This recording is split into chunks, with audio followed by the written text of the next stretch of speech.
Ya lo tenemos en línea al diputado provincial Juan Carlos Amarilla. Juan Carlos, ¿cómo estás? ¿Qué tal? ¿Qué tal? ¿Cómo le va? ¿Todo bien? Todo bien. Bueno, hemos pasado, decía, por este programa, nos hemos enterado de muchas cosas y realmente nos preocupa mucho, ¿no? Decíamos que habíamos empezado el programa con un vecino de Palo Santo que nos habla de que el agua que toma no es potable, ¿no es cierto? Que para comer un buen pan tiene que ir a buscar a Pirané y después trae y congela porque el pan que le venden en Palo Santo es realmente un masacote. Y que la vida se ha hecho tan precaria en Formosa, ¿no es cierto?, con estos sueldos y jubilaciones que son tan bajos, ¿no? Y que todo el mundo cobra la mínima, ¿no es cierto?, todo el mundo cobra lo mismo prácticamente, no hay alicientes, por ejemplo, de administración pública para mejorar, porque el sueldo de todo el mundo más o menos está ahí en el promedio, ¿no?, de 50.000 pesos. Y ni hablar de la gente del interior que trabaja en los municipios, ¿no? Pobrecitos que están en una situación con tanta pobreza, ¿no? Entonces vos decís, esta es la situación de Formosa y no va para mejor, va para peor, porque nos decía Burjaile, 4% se va a anunciar hoy el porcentaje de inflación de febrero y se calcula que en marzo va a ser el 5%, es decir, menos poder adquisitivo todavía y menos carrito vas a cargar con el mismo billete, ¿no? Absolutamente. Yo creo que nosotros tenemos un problema básico y fundamental, más allá de la situación que está viviendo el país, con un proceso inflacionario que estaba en el 50, pero parece por lo menos, de que se va a extender mucho más allá, ¿eh? Vamos a tener un proceso inflacionario superior al 50% este año. Ya venimos en 53 del año pasado, así que más allá de ese cuadro, Formosa, su gobernador, siempre ha sostenido uno de los sueldos más bajos del país. Y esto no es un invento, es la realidad. Muchos de sus defensores creen que mentimos cuando decimos esto, pero es la verdad. Y resulta ser que este incremento que dieron, que podría ser una oportunidad para recuperar un poco el poder adquisitivo del salario del empleado público, tampoco lo logra, porque aumenta un 25%, pero deja en dos etapas el 25% restante. Entonces, ¿qué termina ocurriendo? Bueno, que el proceso inflacionario del año pasado y que depreció el salario, no se recupera con el 25%. Acá lo que necesitamos, y de hecho creo que vamos a estar mañana o pasado incorporando una iniciativa en la legislatura, por lo menos para que quede como antecedente, pues ya sabemos que ellos tienen mayoría. Este aumento debió ser con una única cuota, y de esa manera sí se podría hablar de una recuperación salarial, o si no, de otra manera lo que va a suceder este año va a ser de que lo único que el trabajador realmente va a sentir para recuperar una parte de su salario va a ser ese aumento del 25%, y lo otro va a quedar devorado por un proceso inflacionario que va a llevar un 25, un 30% en el primer semestre, y en parte del segundo semestre, que es cuando va a terminar esta tercera etapa de aumento, directamente no va a incidir en absoluto, porque ya habrá quedado consumido prácticamente la totalidad de la segunda cuota del incremento. Así que es preocupante lo que decís. Se tienen que, en algún momento se tiene que discutir cuánto realmente debe ganar el empleado público, que es la principal fuente de ingreso en la provincia de Formosa, porque el gobernador eligió que ese sea la gran industria, entre comillas. Eso se va a tener que discutir, porque este señor nos habla año tras año de superávit en la recaudación, pero resulta ser que ese superávit se logra, entre otras razones, o se funda en los bajos salarios. Precisamente, Juan Carlos, eso que vos decís de que han logrado el superávit desde hace mucho tiempo, bajando los sueldos. La realidad, ¿no es cierto?, nos muestra que allá por la década del 90, fines del 80, comienzos del 90, el porcentaje que tomaba los sueldos, la masa salarial de lo que era la torta de la coparticipación, es decir, qué porcentaje vos pagabas de sueldo de lo que recaudabas, ¿no? Entonces vos juntabas 100 pesos de recaudación y gastabas 70 u 80 en sueldos. Hoy juntás 100 pesos de recaudación, que son muchos más, por supuesto, por el aumento de la coparticipación, y solamente gastan menos de un 40, y te diría más cerca del 30, en sueldo. Entonces, ¿cómo bajó? Se achicó la parte de la torta que iba al sueldo de los empleados públicos y los jubilados. Cada vez le queda más en el bolsillo a Gildo para gastar en obras públicas y en cualquier otra cosa, en publicidad, en todo. Absolutamente, mirá, la permanencia ininterrumpida en el poder trajo como consecuencia, una de las tantas consecuencias negativas, es que la masa de empleo público formal fue disminuyendo año tras año. Es decir, los que se van jubilando, los que van falleciendo, esas vacancias no son cubiertas de manera formal. Entonces, teníamos, suponete, hace 15 años atrás o 20, teníamos 50.000 empleados públicos, hoy si tenés 35.000, es mucho. Empleado formal. Sí, sí. Ahora, ¿qué sucede?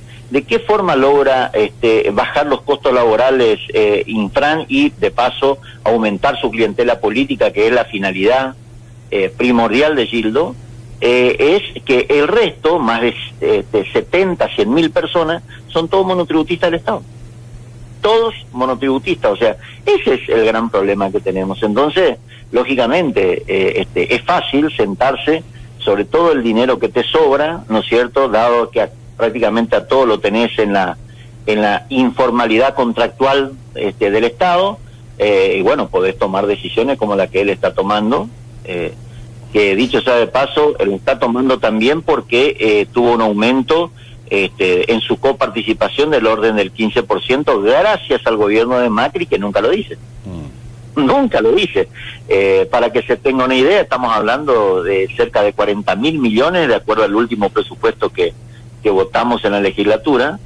Eso es lo que, esa masa de recursos, él anunció obras, un paquete de obras de 25.000 millones, y esa devolución de recursos implica 40. O sea, no hubiera podido... Jamás lo reconoció, jamás Gildo dijo, hay que reconocer que el presidente Macri nos otorgó esta mejora en la coparticipación.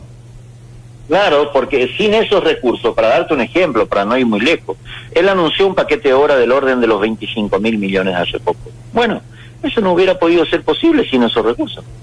O sea, sin la devolución de esos recursos no hubiera sido posible. Y te voy a dar un segundo ejemplo. Hace escasos días, unos 20 días, estuvimos en General Belgrano. No voy a decir a quién, para no comprometerlo, pero le pregunté en concreto si podían pagar los sueldos normalmente, y me dice, mira, la verdad, a fuerza de ser sincero, hasta el año 2016 nosotros no podíamos pagar los sueldos, teníamos serias dificultades. Del 2016 en adelante, con el aumento de la coparticipación que también se da en los municipios, me dice, año tras año fuimos mejorando, y hoy podemos decirle que no tenemos ninguna dificultad para pagar sueldos. O sea, te doy el ejemplo de cómo han mejorado sustancialmente, pero lo de los municipios es otro costal, porque la verdad que les mandan muy poco desde acá, pero aún así vos fijate que gracias a esa devolución del 15% su situación mejoró, y mucho. Hay un tema, Gabriel, que quiero tocar aprovechando tu llamado. El ente regulador de obras y servicios públicos, el EROS, sacó 2 resoluciones en este primer trimestre del año, referido al tema tarifas. Tarifas del servicio eléctrico, ¿no? Así es, del servicio de energía eléctrica.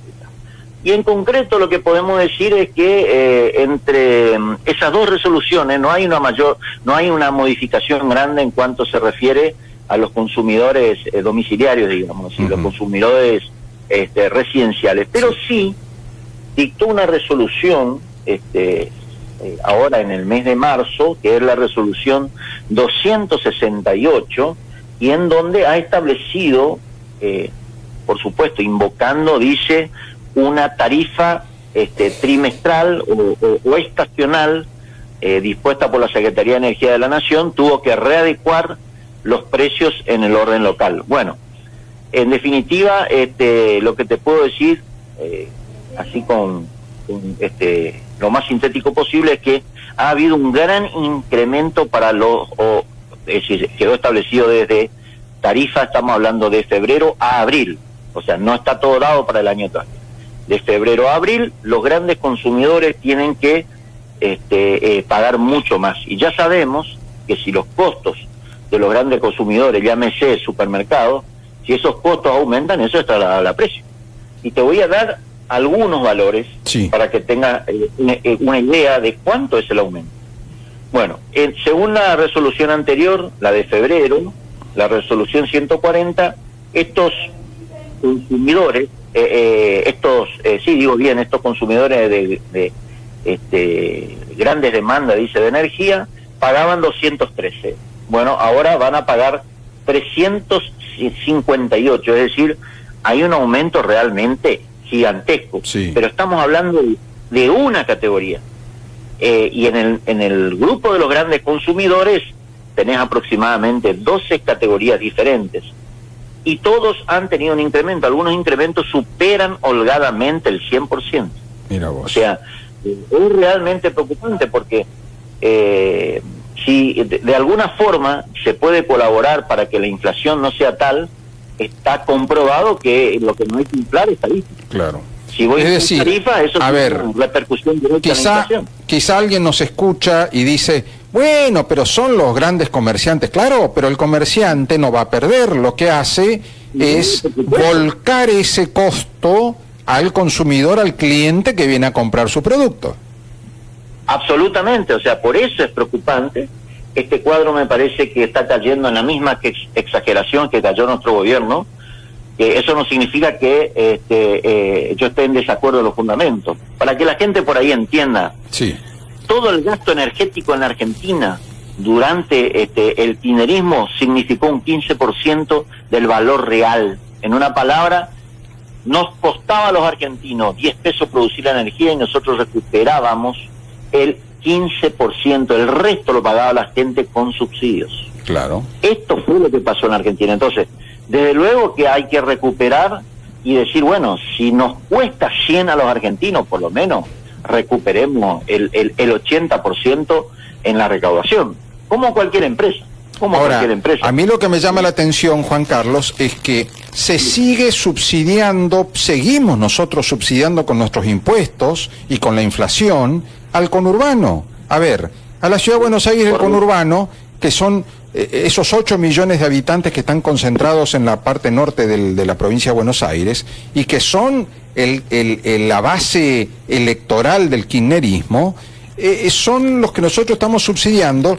Allá es muy barato, 18 pesos el colectivo, la boleta de la luz es 1/3 de lo que nosotros pagamos o menos. Entonces vos decís, ¿por qué el formoseño tiene que pagar el triple de lo que paga el que vive en, ponele, Morón o en La Matanza, en la propia Ciudad de Buenos Aires? Es decir, ¿por qué hay argentinos que tienen más protección, digamos, más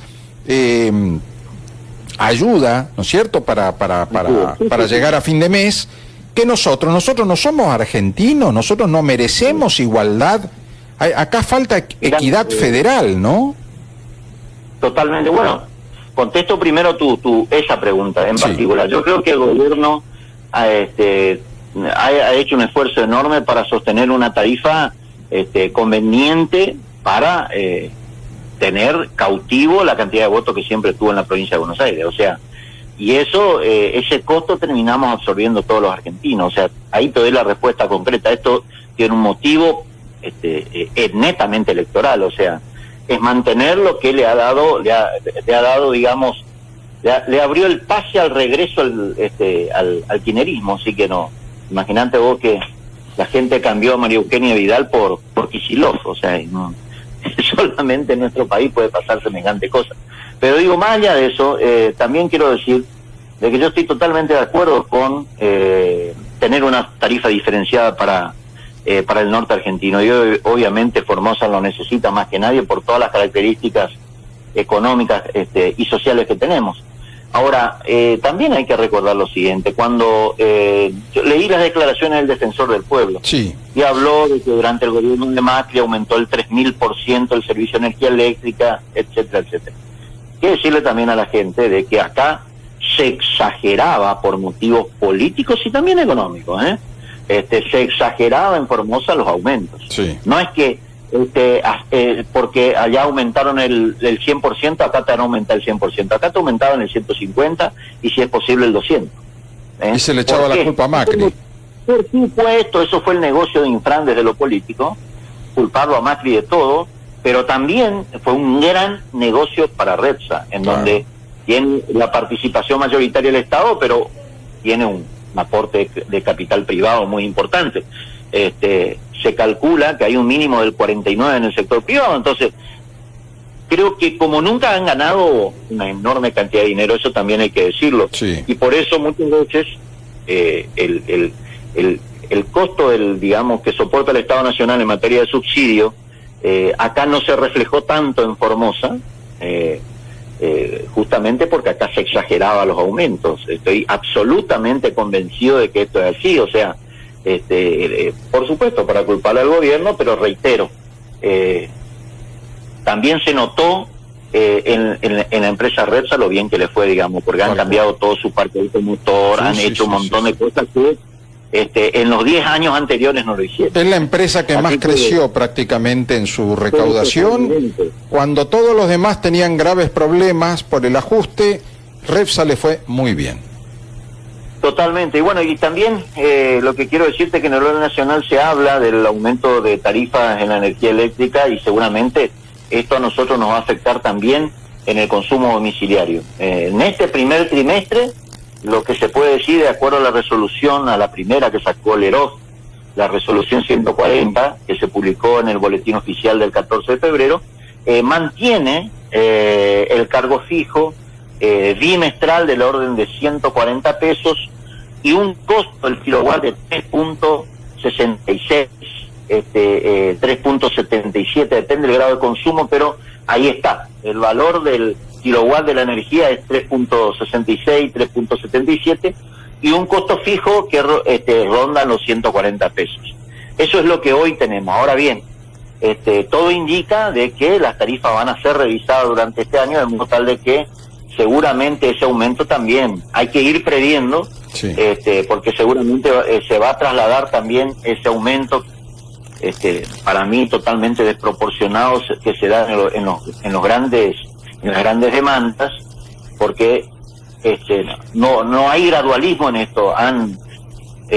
Vamos a tener muchos problemas, muchas quejas, porque el aumento estamos hablando de que en algunas categorías, incluso ya te adelanto, en algunas categorías hasta el 150% del aumento entre los grandes consumidores.